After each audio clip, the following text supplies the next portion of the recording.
Good morning, नमस्ते। आप सभी का एक बार पुनः स्वागत है। जैसे कि आप सभी को विदित है, हमारी कक्षाएं लगातार जारी है, ऑनलाइन और ऑफलाइन दोनों वर्जन में जारी है। और जिसकी आज हम चर्चा करने जा रहे हैं वो है राष्ट्रपति के कार्यों की।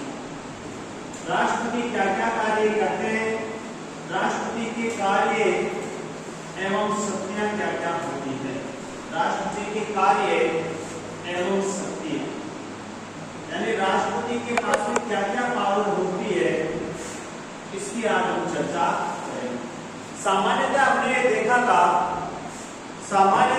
ये देखा था कि राष्ट्रपति होता है वो भारत का क्या होता है बेटा, प्रथम नागरिक होता है। राष्ट्रपति होता है वो क्या होता है बेटा जी, प्रथम नागरिक होता है। भारत का क्या होता है, राष्ट्राध्यक्ष होता है। और हमने किसकी चर्चा की थी, संवैधानिक प्रभुत्व होता है। राष्ट्रपति होता है वो भारत का क्या होता है, संवैधानिक प्रभुत्व होता है। तो अब जो भारत का प्रथम नागरिक है, जो राष्ट्राध्यक्ष है, उसके क्या क्या कार्य होते हैं उनकी हम थोड़ी चर्चा करते हैं। देखिए क्या क्या कार्य होते हैं। राष्ट्रपति के कार्यों को मुख्यतः दो भागों में बांटा गया है। मुख्यतः कितने भागों की हम चर्चा करेंगे, दो भागों की। नंबर एक, सामान्य कार्य या सामान्य शक्तियां, सामान्य कार्य या सामान्य शक्तियां। नेक्स्ट वो होगी आपातकालीन शक्तियां, आपातकालीन शक्तियां। आज हम जिसकी चर्चा करेंगे वो करेंगे सामान्यकालीन शक्तियों की। राष्ट्रपति की सामान्यकालीन शक्तियां कौन कौन सी, जिनकी आज हम चर्चा करेंगे। तो देखो सबसे पहले सामान्यकालीन शक्तियों में बात करें तो सबसे पहला आता है कार्यपालिका संबंधी शक्तियां। कार्यपालिका संबंधित शक्तियां, कार्यपालिका संबंधी शक्तियां जो राष्ट्रपति को प्राप्त होती है वो किस अनुच्छेद के तहत होती है भाई, अनुच्छेद 53 के तहत। अनुच्छेद 53 क्या कहता है कि भारत की समस्त कार्यपालिका शक्तियां किसमें निहित होगी, राष्ट्रपति में निहित होगी। किसमें निहित होगी भाई, राष्ट्रपति में निहित होगी। जिनका प्रयोग वह स्वयं या अपने अधीनस्थों के माध्यम से करेगा। जिनका प्रयोग है वो खुद करेगा या अपने अधीनस्थों के माध्यम से करवाएगा। तो पहली लाइन आपको जो लिखनी है वो लिखनी है कि भारत की समस्त कार्यपालिका शक्तियां किसमें निहित होती है, राष्ट्रपति में निहित होती है। उसके बाद में हम चर्चा करें कार्यपालिका शक्तियों में क्या क्या होता है। तो ए लगा के हम लिखेंगे प्रधानमंत्री व मंत्री परिषद की नियुक्ति। प्रधानमंत्री एवं मंत्री परिषद यानी मंत्रियों की नियुक्ति करने का कार्य कौन करता है भाई, राष्ट्रपति करता है। किस अनुच्छेद के तहत, अनुच्छेद 75 के तहत। अनुच्छेद 75 के तहत कई बार पूछ लिया जाता है कि अनुच्छेद 75 में क्या है। तो अनुच्छेद 75 में क्या है भाई, प्रधानमंत्री व उसके मंत्री जो परिषद है उसके जो सदस्य होते हैं जिसे आप मंत्री कहते हो, उन मंत्रियों की नियुक्ति कौन करता है, भारत का राष्ट्रपति।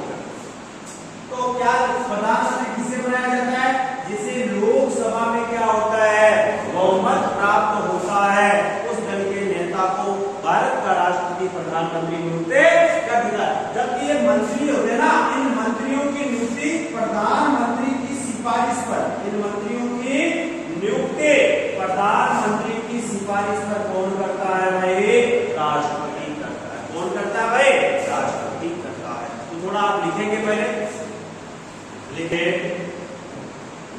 अनुच्छेद 53 के अनुसार संघ की समस्त कार्यपालिका शक्तियां, कार्यपालिका शक्तियां राष्ट्रपति में निहित होती है। शक्तियां राष्ट्रपति में निहित होती है, जिनका प्रयोग जिनका प्रयोग वह स्वयं या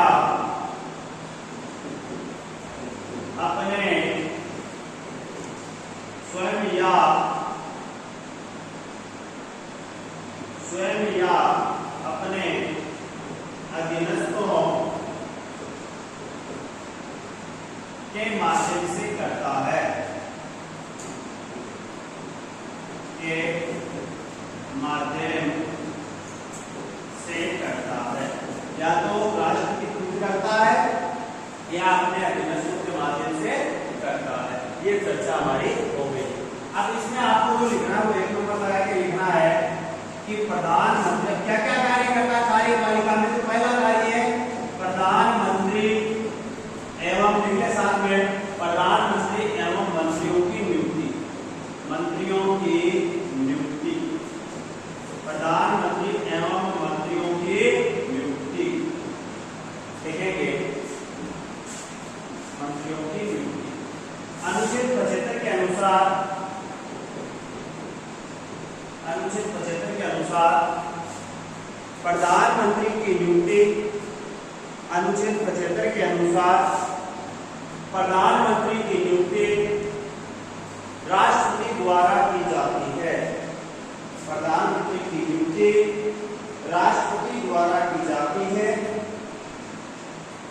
जबकि अन्य मंत्रियों की नियुक्ति, जबकि अन्य मंत्रियों की नियुक्ति, जबकि अन्य मंत्रियों या मंत्रियों की नियुक्ति प्रधानमंत्री की सलाह पर राष्ट्रपति द्वारा की जाती है।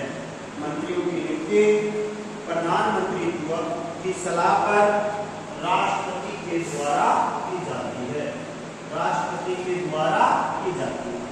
नंबर 2 लिखोगे अन्य पदाधिकारियों की नियुक्ति, अन्य पदाधिकारियों,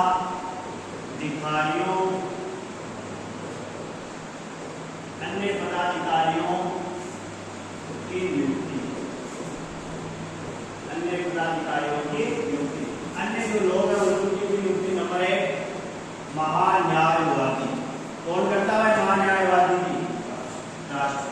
महान्यायवादी अनुच्छेद 76 के द्वारा, महान्यायवादी अनुच्छेद 76 के द्वारा।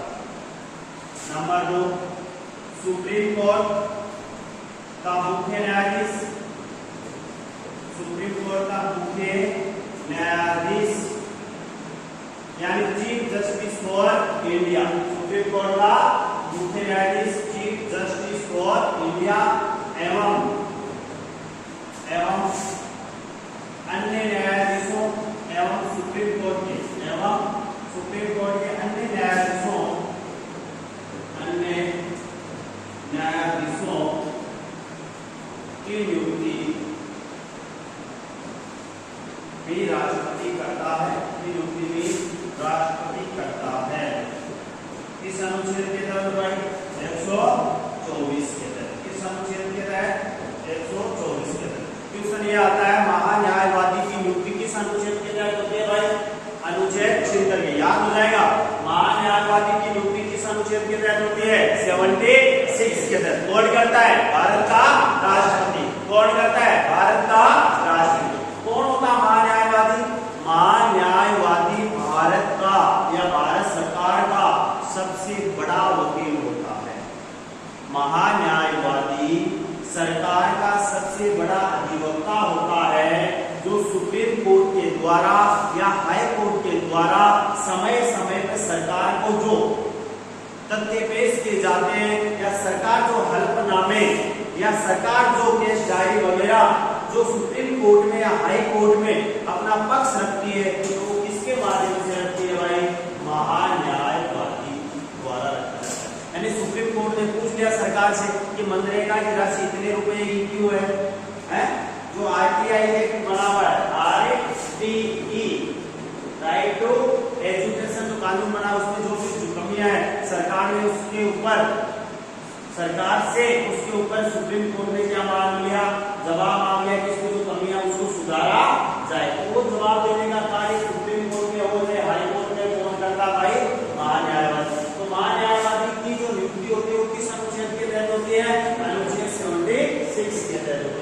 दूसरा, सुप्रीम कोर्ट में जो चीफ जस्टिस फॉर इंडिया है वह अन्य जो न्यायाधीश होते हैं भारत के, उन सभी न्यायाधीशों की नियुक्ति कौन करता है? भारत का राष्ट्रपति। किस अनुच्छेद के तहत? अनुच्छेद 124 के तहत। नेक्स्ट लिखेंगे राज्यों के, तीसरा था ना इसका, राज्यों के राज्यपालों की नियुक्ति। राज्यपालों की नियुक्ति कौन नियुक्त करता है? राज्यपालों को भाई बताओ। राष्ट्रपति। किस अनुच्छेद के तहत? अनुच्छेद 155 के तहत। अनुच्छेद 155 के तहत राजस्थान राज्य से राज्यपाल है। कौन है राजस्थान के वर्तमान राज्यपाल? कलराज मिश्र। तो कलराज मिश्र महोदय की नियुक्ति किसके द्वारा की गई है? राष्ट्रपति के द्वारा। किस अनुच्छेद के तहत? अनुच्छेद 155 के। नमस्कार। भारतीय निर्वाचन आयोग के अध्यक्ष एवं सदस्यों की नियुक्ति कौन कर रहा है? नियुक्ति राष्ट्रपति। किस अनुच्छेद के तहत होगा? 324 के तहत। किस अनुच्छेद के तहत होगा भाई? 324 के तहत। नेक्स्ट 5, उच्च न्यायालय। उच्च न्यायालय अंग्रेजी में क्या कहते हैं भाई? हाई कोर्ट के न्यायाधीशों की नियुक्ति कौन करता है भाई? न्यायाधीशों की नियुक्ति, न्यायाधीशों की नियुक्ति कौन करेगा? राष्ट्रपति करेगा। किस अनुच्छेद के तहत करेगा? 217 के तहत। किस अनुच्छेद के तहत करेगा? 217 के तहत। किस अनुच्छेद के तहत कर रहा है भाई? 217 के तहत। नेक्स्ट देखें, नाम सुना है यूपीएससी? अरे नाम सुना है क्या? पूरा नाम क्या होता है? संघ लोक सेवा आयोग के अध्यक्ष एवं सदस्यों की नियुक्ति कौन करता है? बताओ। राष्ट्रपति करता है। कौन करता है भाई? राष्ट्रपति। इस अनुच्छेद के तहत अनुच्छेद 316 के तहत। किस अनुच्छेद के तहत कर रहा है भाई? 316 के तहत। किस अनुच्छेद के तहत कर रहा है? 316। एक और रह गया, कौन भाई? सीएजी। सीएजी पूरा नाम पहले भी बताया था मैंने, कंट्रोलर ऑडिट जनरल, नियंत्रक एवं महालेखा परीक्षक। किस अनुच्छेद के तहत नियुक्ति होती है? अनुच्छेद 148 के तहत। किस अनुच्छेद के तहत नियुक्ति होती है भाई? अनुच्छेद 148 के तहत। किस अनुच्छेद के तहत होती है? 148 के तहत। लिख लिया सबने? चलो नेक्स्ट, एससी पूरा नाम क्या होता है? Schedule caste. लिखेंगे राष्ट्रीय अनुसूचित जाति आयोग के अध्यक्ष व सदस्यों की नियुक्ति राष्ट्रीय अनुसूचित जाति यानी शेड्यूल कास्ट के लिए जो राष्ट्रीय आयोग बना हुआ है उसके अध्यक्ष और सदस्यों की नियुक्ति कौन करता है भाई? भारत का राष्ट्रपति करता है। किस अनुच्छेद के तहत करेगा बताओ? अनुच्छेद 338। अनुच्छेद 338 के तहत। किस अनुच्छेद के तहत हो रहा है भाई? 338। क्वेश्चन ये आता है कि भारत में राष्ट्रीय अनुसूचित जाति आयोग होता है, उसकी नियुक्ति जो उसका अध्यक्ष होता है, उसका सदस्य होते हैं, उसकी नियुक्ति कौन करता है? भारत का राष्ट्रपति। कौन करता है भाई? भारत का राष्ट्रपति। किस अनुच्छेद के तहत करता है? 338 के तहत। नेक्स्ट लिखेंगे राष्ट्रीय अनुसूचित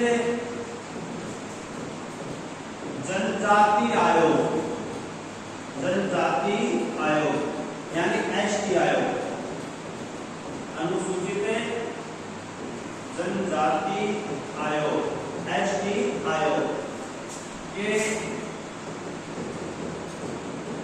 के अध्यक्ष एवं सदस्यों की नियुक्ति कौन कर रहा है भाई? बताओ। राष्ट्रपति। इस अनुच्छेद के तहत 338 कैद के तहत 338 कैद के तहत वापिस बोले अनुसूचित जाति आयोग के अध्यक्ष और सदस्यों की नियुक्ति राष्ट्रपति करता है। अनुच्छेद 338 के तहत राष्ट्रीय अनुसूचित जनजाति आयोग एसटी आयोग के अध्यक्ष और सदस्य की नियुक्ति कौन करता है? राष्ट्रपति करता है। अनुच्छेद 338 के तहत। नेक्स्ट, विदेशों में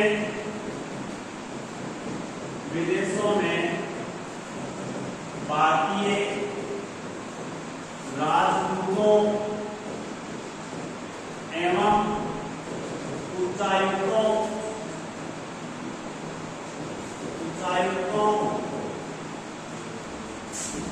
की नियुक्ति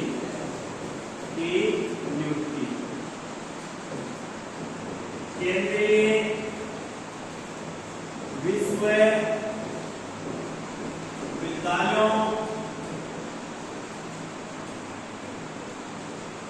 विश्वविद्यालयों के कुलपतियों की नियुक्ति। इन सब की नियुक्ति कौन कर रहा था भाई? भारत का राष्ट्र। कौन कर रहा था भाई? भारत का राष्ट्र। तो एक बार पूरा देख लेते हैं। देख लिया समझे? चलो अनुच्छेद 53 जितना हमने पढ़ा सुना वह बात तुमने देखे। अनुच्छेद 53 क्या कहता था? भारत की समस्त कार्यपालिका शक्तियां राष्ट्रपति में नियुक्त होगी। भारत की समस्त कार्यपालिका शक्तियां किसमें नियुक्त होगी भाई? राष्ट्रपति में नियुक्त होगी। राष्ट्रपति में शक्तियां राष्ट्रपति में निहित होगी। जिनका प्रयोग वह स्वयं करेगा या अपने अधीनस्थों के माध्यम से कराएगा। उसके बाद में हमने चर्चा की अनुच्छेद 75। इसकी चर्चा की भाई अनुच्छेद 75 की, यानी कि क्या की अनुच्छेद 75 में कि प्रधानमंत्री व जो मंत्री होते हैं उनकी नियुक्ति कौन करता है भाई? राष्ट्रपति। कौन करता है? राष्ट्रपति। यानी राष्ट्रपति के द्वारा नियुक्त व्यक्ति कौन कौन होते हैं? यहाँ ये बन जाएगा राष्ट्रपति द्वारा। एक बार सुनना निकालते हैं। राष्ट्रपति द्वारा, बहुत इजी टॉपिक है, बहुत इजी याद हो जाएगा। राष्ट्रपति द्वारा नियुक्त पदाधिकारी, राष्ट्रपति द्वारा नियुक्त पदाधिकारी राष्ट्रपति के द्वारा कौन कौन से व्यक्ति नियुक्त होते थे? एक ही में समझ जाओगे। नंबर 1, अनुच्छेद 75 के द्वारा किसकी नियुक्ति हो रही है भाई? प्रधानमंत्री व अरे बोलो मंत्रियों की। किसकी हो रही थी नियुक्ति? अनुच्छेद 75 प्रधानमंत्री व मंत्रियों की नियुक्ति कौन कर रहा था? भारत का राष्ट्रपति नियुक्ति। नंबर 2 हमने क्या लिखा? महान्यायवादी। क्या लिखा भाई? अनुच्छेद 70 के द्वारा कौन हो रहा था?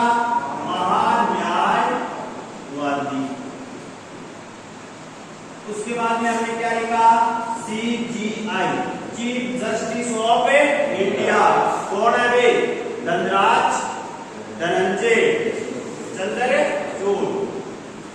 CJI, chief justice for India. और किस अनुच्छेद के तहत? 124 के तहत। यानी भारत के मुख्य न्यायाधीश और अन्य न्यायाधीशों की नियुक्ति राष्ट्रपति करता है। किस अनुच्छेद के तहत करा था? 124 के तहत। फिर हमने क्या लिखा? जितने भी हाईकोर्ट के न्यायाधीश होते हैं, हाईकोर्ट या उच्च न्यायालय के न्यायाधीशों की नियुक्ति किस अनुच्छेद के तहत हो रही थी? 217 के तहत। किस अनुच्छेद के तहत भाई? 217 के तहत। फिर बात की थी राज्यपालों की नियुक्ति। राज्यपालों की नियुक्ति किस अनुच्छेद के तहत हो रही है? 155 के तहत। कौन करा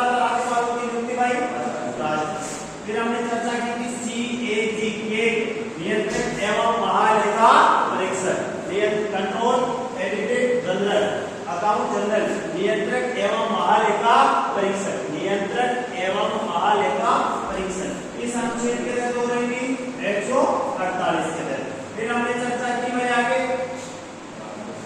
हाँ यूपीएससी के जितने भी सदस्य होते हैं, अध्यक्ष होता है, उसकी नियुक्ति 316 के तहत कौन कर रहा था? राष्ट्रपति। Election commission for India, election commission for India यानी भारत का जो चुनाव आयोग है, भारतीय निर्वाचन जो आयोग है, इलेक्शन कमीशन फॉर इंडिया निर्वाचन आयोग है, उसके अध्यक्ष और सदस्यों की नियुक्ति भी कौन कर रहा था भाई? राष्ट्रपति। इस अनुच्छेद के तहत 324 के तहत। उसके बाद में हमने चर्चा की थी एससी आयोग और उसके बाद में चर्चा की थी एसटी आयोग। एससी आयोग की हो रही थी 338 के तहत और एसटी की हो रही थी 338 के तहत। इनकी हम चर्चा कर चुके थे। साथ में हमने ये चर्चा की कि विदेशों में जितने भारत की एम्बेसी, नाम सुना क्या? अरे विदेशों में भारत के क्या बने हुए हैं भाई? राजदूत जितने होते हैं, दूतावास बने हुए। क्या बने हुए? दूतावास बने हुए। यानी जहां पर भारतीय दूत रहते हैं वो क्या कहलाता है? दूतावास कहलाता है। अंग्रेजी में कहते हैं एम्बेसी। तो भारत की जितने भी विदेशों में एम्बेसियां बनी हुई है, वहां पर भारतीय राष्ट्रपति के द्वारा अपने क्या नियुक्त किए जाते हैं? राजदूत या उच्चायुक्त क्या किए जाते हैं?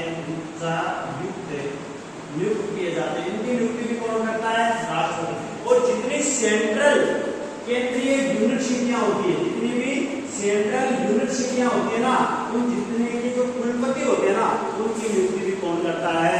भारत का राष्ट्रपति। लेकिन इन सब की नियुक्ति यदि देखा जाए व्यवहार में, तो इन सब की नियुक्तियों में परामर्श कौन देता है?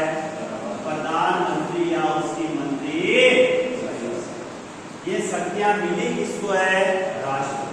संवैधानिक रूप से इन तमाम शक्तियों का प्रयोग कौन करना चाहिए या कौन करता है? राष्ट्रपति करता है। लेकिन व्यवहारिक तौर से क्योंकि भारत में किस प्रकार की शासन व्यवस्था है? संसदीय शासन व्यवस्था है। परिणाम स्वरूप प्रधानमंत्री वास्तविक रूप से सरकार का क्या होता है? हमने 3 लाइन लिखी थी ना। भारत का प्रथम नागरिक कौन होता है? राष्ट्रपति। राष्ट्राध्यक्ष कौन होता है? भारत का राष्ट्रपति होता है। प्रथम नागरिक भी राष्ट्रपति होता है, राष्ट्राध्यक्ष भी राष्ट्रपति होता है और संवैधानिक प्रमुख भी कौन होता है? राष्ट्रपति। लेकिन इन शक्तियों का वास्तविक या व्यवहारिक रूप से देखा जाए तो इनका प्रयोग कौन करता है? प्रधानमंत्री या उसके जो मंत्री परिषद के सदस्य उनके द्वारा किया जाता है। ठीक है, अब नेक्स्ट आप पता लिखेंगे। ये जो तमाम पदाधिकारी थे, कौन से? प्रधानमंत्री, महान्यायवादी, मुख्य न्यायाधीश, हाईकोर्ट के राज्यपाल, इनको कौन व्यक्ति हटाता है, यानी इनको किस तरह से हटाया जाता है, उनकी चर्चा हम इसमें करेंगे। यानी पद नियुक्ति संबंधी शक्तियां किसकी? यानी पद से हटाने संबंधी शक्तियां किसकी भाई? राष्ट्रपति की। ठीक है। प्रसाद प्रेस का मतलब होता है जब तक आशीर्वाद है, जब तक राष्ट्रपति का उस पदाधिकारी का आशीर्वाद है, तब तक वो अपने पद पर बना रहता है। आशीर्वाद हटा लिया, अपना हाथ हटा लिया राष्ट्रपति ने, उनको त्याग पत्र देना पड़ता है। तो देखिए प्रसाद प्रेस शक्तियों में कौन कौन रहता है? तो देखो महान्यायवादी, बात मेरी कहना एक बार समझे। महान्यायवादी को ना राष्ट्रपति मोदी जी है ना, तब चाहे जब क्या कर सकते हैं? हटा सकते हैं।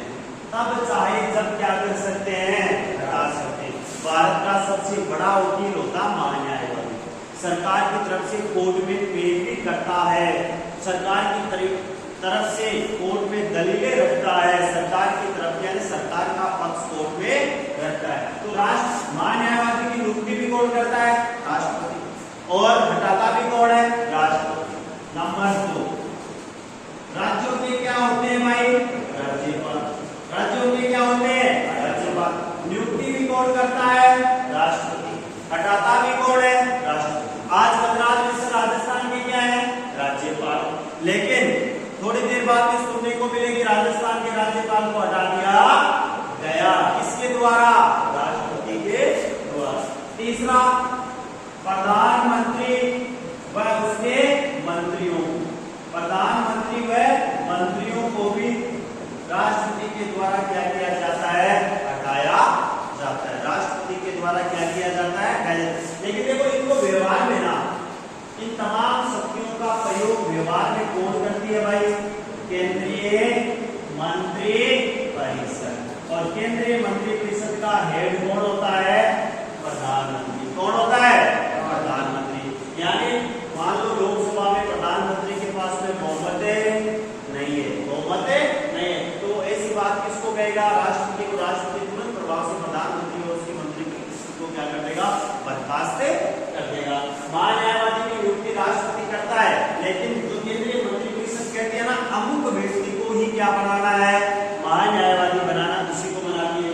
राज्यपाल की नियुक्ति भी राष्ट्रपति करता है, लेकिन राज्यपाल की नियुक्ति केंद्रीय मंत्री परिषद के जो सदस्य होते हैं या प्रधानमंत्री है उसका जो कैबिनेट होता है उसके द्वारा अनुशंसा की जाती है कि अमुक व्यक्ति को क्या बनाया जाए, राज्यपाल बनाया जाए। तो थोड़ा लिखेंगे, देखेंगे समावेदन पर, संसद के समावेदन पर, संसद के समावेदन पर, संसद के समावेदन पर, संसद के समावेदन पर, यानी संसद ये प्रस्ताव पास करके भेज दे कि अमुक अमुक पदाधिकारी को हटाना है, तब राष्ट्रपति के द्वारा उनको पद से हटाया जाता है। संसद के समावेदन पर हटाना, किसके द्वारा हटाना, राष्ट्रपति के द्वारा। किन किन को हटाना है, सुप्रीम कोर्ट के न्यायाधीशों, सुप्रीम कोर्ट के जो न्यायाधीश होते हैं उन न्यायाधीशों को हटाने का काम कौन करता है भाई, राष्ट्रपति। किसके समावेदन पर, संसद के सम। अब यहाँ पर क्वेश्चन क्या बनता है, क्वेश्चन ये बनता है कि राष्ट्रपति किनको तो प्रसाद प्रेम लगाएगा, किनको तो प्रसाद प्रेम। प्रसाद प्रेम में तीन आएंगे, कौन, महान्यायवादी, राज्यपाल और केंद्रीय मंत्री। उसके बाद में आता है कि संसद के समावेदन पर किस किस को हटा रहा है, तो संसद के समावेदन पर हटा रहा है सुप्रीम कोर्ट के न्यायाधीशों को, हाई कोर्ट के न्यायाधीशों को, हाई कोर्ट के न्यायाधीशों को, जो भारतीय मुख्य चुनाव या निर्वाचन आयुक्त होता ना, उसको भी कौन हटाता है, संसद के समावेदन पर कौन हटाएगा, राष्ट्रपति हटाएगा। नेक्स्ट, राज्य निर्वाचन आयुक्त, राज्य निर्वाचन जो आयुक्त होता है जिसकी नियुक्ति को कौन करता है भाई, राज्यपाल। राज्य निर्वाचन आयुक्त, राज्य निर्वाचन जो आयुक्त होता है उसकी नियुक्ति को कौन करता है भाई, राज्यपाल करता है, लेकिन हटाने का काम कौन करेगा, राष्ट्रपति। नियुक्त कौन कर रहा है, ध्यान रखना, राज्य निर्वाचन जो आयुक्त होता है उसकी नियुक्ति तो राज्यपाल करता है, लेकिन हटाता कौन है भाई, राष्ट्रपति।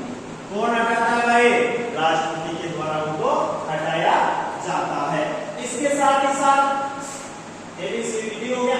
एक हमने भी चर्चा की थी किसकी, सीएजी की थी क्या, अनुच्छेद 148 के तहत, किसकी, के नियंत्रक एवं महालेखा परिषद, नियंत्रक एवं महालेखा परिषद। नियुक्ति कौन कर रहा है, राष्ट्रपति, लेकिन हटेगा कैसे, संसद के समावेदन पर। यानी संसद ये मंजूरी दे दे कि अमुक व्यक्ति भ्रष्टाचार में लिप्त पाया गया या संवैधानिक रूप से उसने कार्य सही नहीं किया गया, तो ऐसी कंडीशन में संसद के समावेदन पर उसको राष्ट्रपति के द्वारा हटा दिया जाता है। ठीक है, तो ये 5 पद ऐसे होते हैं, सुनना भाई। 3 पद कौन से थे, जिनको राष्ट्रपति डायरेक्ट बिना किसी कारण बताए क्या कर सकता था, हटा सकता था। यानी बिना किसी फॉर्मेलिटी के, बिना किसी प्रक्रिया के महान्यायवादी को, राज्यपाल को और केंद्रीय मंत्रियों को हटा सकता था। लेकिन इन 5 व्यक्तियों को, किनको भाई, सुप्रीम कोर्ट के जितने न्यायाधीश हैं, सुप्रीम कोर्ट में वर्तमान में कितने न्यायाधीश हैं भाई, 34 न्यायाधीश। कितने न्यायाधीश हैं वर्तमान में, एक मुख्य न्यायाधीश और 33 क्या है, अन्य न्यायाधीश। इन 34 न्यायाधीशों को हटाने का कार्य कौन करती है, संसद के समावेदन पर राष्ट्रपति के द्वारा, संसद के समावेदन पर राष्ट्रपति। इसी प्रकार हाईकोर्ट के न्यायाधीशों को हटाने का कार्य करती है। उसके बाद में इलेक्शन कमीशन फॉर इंडिया, भारतीय निर्वाचन आयोग का जो आयुक्त होता है, जो अध्यक्ष होता है, उसको भी संसद के समावेदन, समावेदन का मतलब है जांच करती है और उस जांच में जो दोषी पाए जाते हैं या उनका जो आरोप लगे उनपे जो दोषी पाए जाते हैं, तो ऐसे समय जो प्रस्ताव पास करते हैं, प्रस्ताव राष्ट्रपति के पास जाता है, राष्ट्रपति उस पर साइन कर देता है और अमुक व्यक्ति को पद से हटा दिया जाता है। तो ये 5 पद है जिनको संसद के समावेदन पर लगाया जाता है। किसको? सुप्रीम कोर्ट के न्यायाधीशों को, हाई कोर्ट के न्यायाधीशों को, भारतीय मुख्य निर्वाचन आयुक्त को और राज्य निर्वाचन आयुक्त को। अब देखो राज्य निर्वाचन आयुक्त होगा ना, उसकी नियुक्ति तो कौन करता है? राज्यपाल, लेकिन हटाता कौन है? राष्ट्रपति। और एक राष्ट्रपति क्या था? सीएजे, कौन सा? के नियंत्रक एवं महालेखा परीक्षक। इस नियंत्रक और महालेखा परीक्षक को भी राष्ट्रपति के द्वारा संसद के समावेदन पर हटाया जाता है। नेक्स्ट देखें सी, सर्वोच्च न्यायालय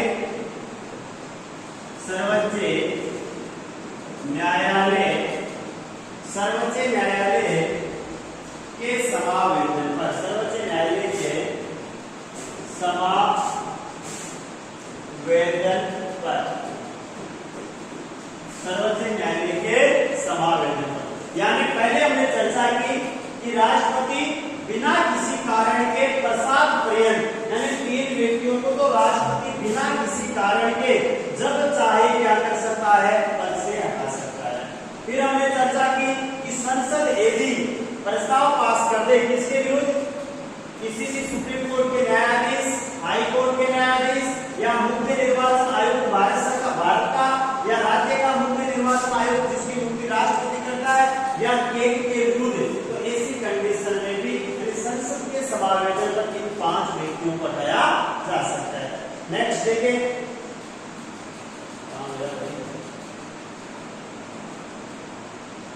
लिखा था ना, कोई बात नहीं।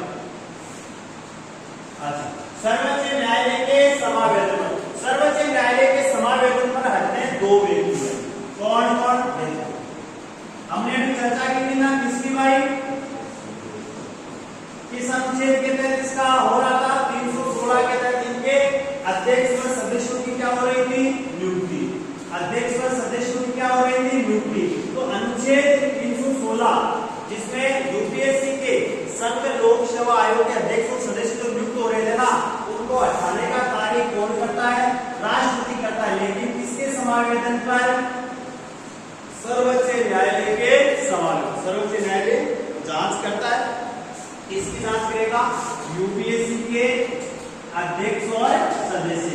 किसकी जांच करेगा भाई? यूपीएससी के अध्यक्ष और सदस्य की जांच करेगा। जांच में जो दोषी पाया जाता है तो ये रिपोर्ट राष्ट्रपति को भेजेगा और राष्ट्रपति उस व्यक्ति को क्या करेगा? हटा देगा। उस व्यक्ति को क्या करेगा भाई? हटा। उसी तरह से राज्य के यूपीएससी होते हैं, आपको बता दो, होते हैं कि नहीं होते हैं? अच्छे से राजस्थान संघ लोक सेवा आयोग, नाम सुना है क्या? अरे आरपीएससी तो नाम सुनेंगे। आरपीएससी अजमेर में इसका क्या है? मुख्यालय। एक इसका अध्यक्ष होता है और 7 इसके क्या होते हैं? सदस्य होते हैं। एक अध्यक्ष होता है और 7 क्या होते हैं? सदस्य। अरे अभी बाबूलाल कटारा का नाम सुना है क्या? बाबूलाल कटारा इसका आरपीएससी का सदस्य था। सेकंड ग्रेड का पेपर कराए ले 2 महीना पहले, यानी जो टीचर पेपर पढ़ाते हैं ना, उन टीचरों से पेपर मंगवाए परीक्षा के लिए, प्रिंट करवाने के लिए, और पहले आप पढ़ा घरा ले दो आए, घरा ले जा आपका आदमी है पहला ही बांट दिया है ना। तो ये व्यक्ति घोटालों में पेपर लीक में पकड़ा गया। देखो उदाहरण बताता हूँ, ये व्यक्ति बाबूलाल कटारा जो आरपीएससी का सदस्य है, देखो इनके आरपीएससी के अध्यक्ष और जो सदस्य होते हैं ना, इनकी नियुक्ति करता है राज्यपाल। कौन करता है भाई? राज्यपाल। लेकिन 28 कौन है? सर्वोच्च न्यायालय के समावेदन पर राष्ट्रपति हटाता है। कौन हटाता है भाई? राष्ट्रपति। अब ये क्वेश्चन बन जाता है कि राज्य जो संघ लोक सेवा आयोग होते हैं, राज्य जो लोक सेवा आयोग होते हैं, राज्य लोक सेवा आयोग जो होते हैं, उनके अध्यक्ष और सदस्यों की नियुक्ति कौन करता है भाई? राज्यपाल करता है। लेकिन हटाता कौन है? सर्वोच्च न्यायालय के समावेदन पर राष्ट्रपति के द्वारा हटाया जाता है। अब बाबूलाल कटारा देखो बताता हूं भाई, 26 दिसंबर 2022 26 दिसंबर 2022 को सेकंड ग्रेड की परीक्षा थी, है ना, उदयपुर मेरे पेपर कर दिए गए। आज के अखबार में 2 महीने 60 दिन, आज के अखबार की हेडलाइन है राजस्थान पत्रिका की कि 2 महीने पहले पेपर कर लगे, कोई बांटा था, उससे पेपर के जो है ना उत्तर वगैरह लिखवाए, क्या क्या पता नहीं, प्रिंट करवाए और पेपर वाले जो कड़ी से कड़ी जुड़ी है उससे लोगों को क्या कर दिया, बेच दिया। उनको क्या कर दिया, बेच दिया। करोड़ का रुपए का सौदा आज के अखबार के अनुसार हुआ है, पता नहीं कितने करोड़ का हुआ है।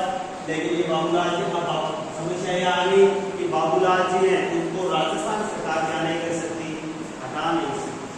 राजस्थान सरकार उनको नियुक्त तो कर सकती है लेकिन हटा नहीं, उनको निलंबित कर सकती है। उनको क्या कर सकती है, एपीओ कर सकती है, निलंबित कर सकती है लेकिन हटा नहीं सकती। हटाने का कार्य कौन करेगा, सर्वोच्च न्यायालय। अब सुप्रीम कोर्ट में इस पर केस चलेगा। सुप्रीम कोर्ट में जो प्रस्ताव के संबंधी आरोप स्पष्ट हो जाते हैं कि अमुक व्यक्ति ने भ्रष्टाचार में लिप्त पाया गया, पेपर लीक में लिप्त पाया गया, संवैधानिक व्यवस्था का उल्लंघन किया, परिणाम स्वरूप सर्वोच्च न्यायालय क्या करेगा, ऐसा प्रस्ताव दे देगा किसको, राष्ट्रपति को। राष्ट्रपति महोदय इसको क्या करेंगे, पद से बर्खास्त कर देंगे, सस्पेंड कर देंगे।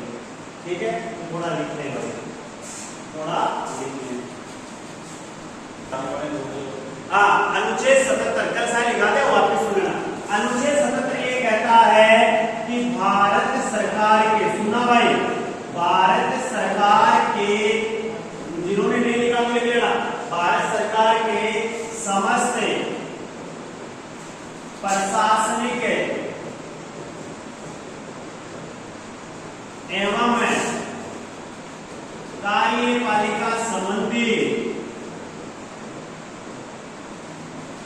कार्यपालिका संबंधी आधार शासन प्रशासन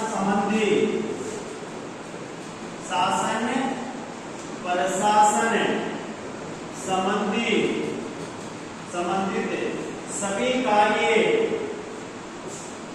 किसके नाम से होते हैं भाई, राष्ट्रपति। सभी कार्य राष्ट्रपति के नाम से होते हैं, के नाम से होते हैं। ये थी कार्यपालिका संबंधी शक्तियां। कार्यपालिका की तमाम शक्तियां होती है वो राष्ट्रपति में क्या होती है, निहित होती है। कौन से अनुच्छेद के तहत, अनुच्छेद 53 के तहत। उसके बाद में विभिन्न पदाधिकारियों की नियुक्ति करता है। अनुच्छेद 75 के तहत किसकी नियुक्ति करा था, आप बोलोगे भाई जोर से, किसकी नियुक्ति करा था, प्रधानमंत्री व मंत्रियों की। प्रधानमंत्री की नियुक्ति वो कर देता है और अन्य मंत्री जितने होते हैं उनकी नियुक्ति प्रधानमंत्री की सलाह पर करता है। उसके बाद में हमने जो चर्चा की थी,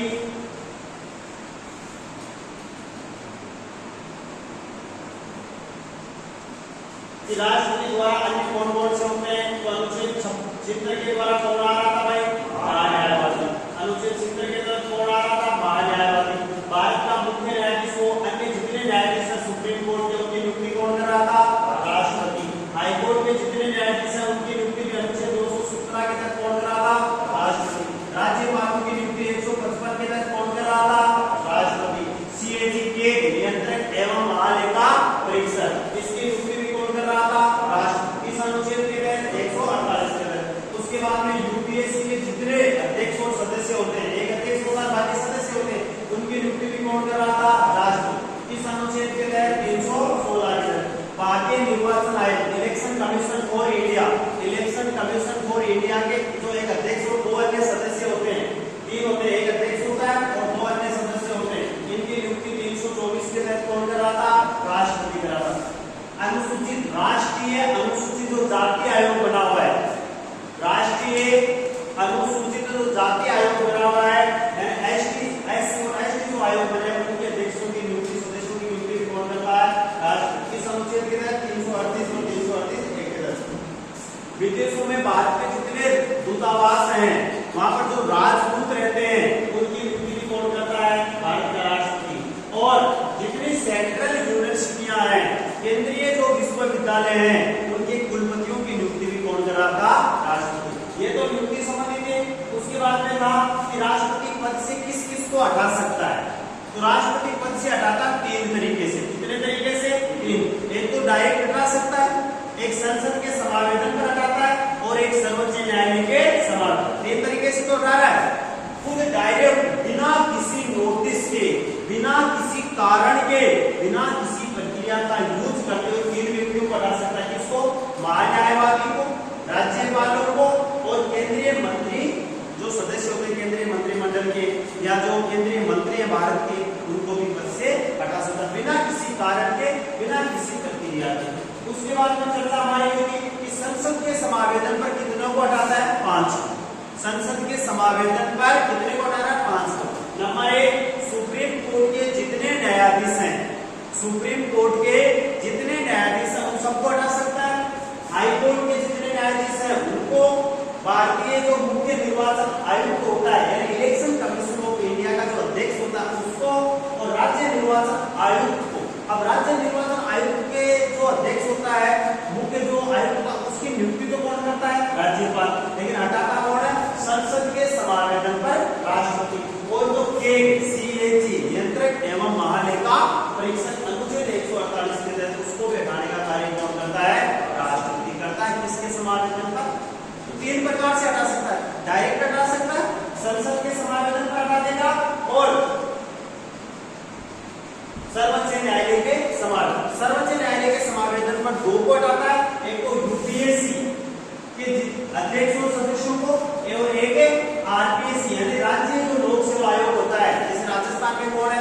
RPSC, उनको जो एक अध्यक्ष और 7 सदस्य होते हैं उनको भी पद से हटाने का कार्य कौन करता है? सर्वोच्च न्यायालय की सिफारिश पर या समावेदन पर राष्ट्रपति के द्वारा किया जाता है। फिर हमने चर्चा की कि अनुच्छेद 77 के तहत भारत का जितना सरकारी कामकाज होगा ना, भारत सरकार का जितना शासन, प्रशासन, कार्यपालिका, विधायिका जो भी कार्यकाल कामकाज होता ना, वो किसके नाम से होता है?